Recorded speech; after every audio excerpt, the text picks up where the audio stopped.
Hello and welcome. My name is Hilary Henley and I'm a global medical researcher with the Reinsurance Group of America.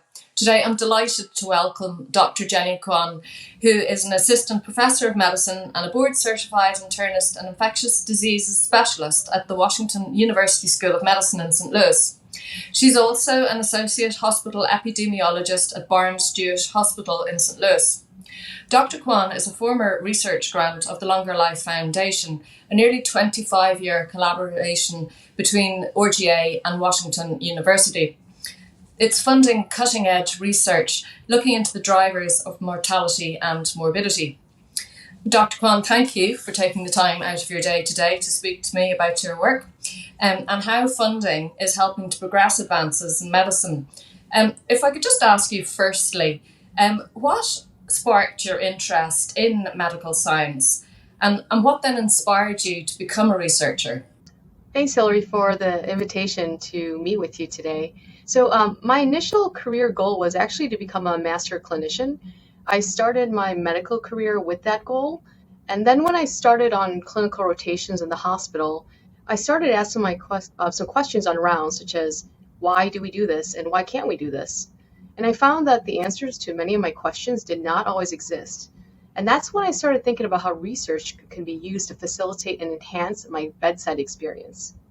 So that instinct was really further sealed when I did a rotation on transplant surgery as a medical student. I took care of this patient who had had a really successful liver transplant, but later developed a multi-drug resistant infection. There was no antibiotic available to treat her, and she was eventually overcome with sepsis. And to me as a student, I saw that this person had gone through so much to live, and it was just sad and frustrating to see an infection take her life. So that's when it became clear to me that antibiotic treatments alone were not enough because resistance will happen with any antibiotic. And it was clear to me that I need to help prevent people from getting infections in the first place. And that's when my interest in infection prevention and antimicrobial resistance started to bloom. So your research has focused on infection control and infections due to drug-resistant organisms. When do you think we might see sort of tangible developments in relation to new antimicrobials? And also I wanted to ask you, what do you think is the most important factor to consider in trying to reduce the levels of antimicrobial existence now? Certainly, new antimicrobials are of very high importance, and we really need to work and help support agencies to help develop these antimicrobials. And we need them so that we can treat these vulnerable patients who have serious infections. What I'm really encouraged by is seeing the incredible advances in science we have made for treatments and vaccines through the lens of COVID-19. And I'm hopeful that we can utilize those lessons learned to advance our work in the creation of new antimicrobials and therapeutics for antimicrobial resistance. That said, I also noted that history has shown us that no matter what antibiotic is created, organisms have found a way to become resistant. Given this, I think that one of the most important factors is to prevent resistance from happening in the first place and preventing infections from occurring in patients. So for instance, methods to better utilize antimicrobials through stewardship and understanding where the reservoirs for resistant organisms are necessary so that we can then prevent infections from happening in the first place. Thanks. Are there any new directions or innovations that you see driving your work in the coming years? Certainly. We are really motivated to prevent people from getting infections and to prevent antimicrobial resistance. And to do this, we're looking at different reservoirs for antimicrobial resistance, whether it be in the human or the environmental microbiome.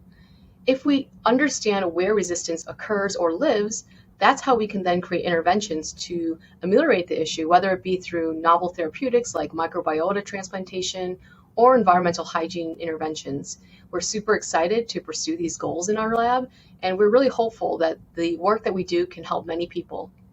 So could you tell us a little bit about the importance of funding from groups like the Longer Life Foundation? And how critical is that to the success of researchers like yourself, especially in driving pilot and feasibility research and then securing those larger grants? Certainly. I received funding from the Longer Life Foundation when I was a new junior faculty member. And this meant a lot to me because it showed that foundations like the Longer Life Foundation believed in the work I was doing and really helped me build the infrastructure to conduct larger research grants. At this point, I'm now independently funded with grants from the NIH, CDC, and AHRQ. And it happened because organizations like the Longer Life Foundation believed and invested in my science early on when I didn't have much to start with. So it really is a great funding program, and I'm appreciative of the foundation. And lastly, if you could summarize in 5 words your hopes and your aims for the future. Prevent and combat antimicrobial resistance. That's fantastic. Dr. Kwon, thank you so much for taking the time out of your day today. We really appreciate it. And I hope everybody really enjoyed this presentation. So thanks again. Thank you so much.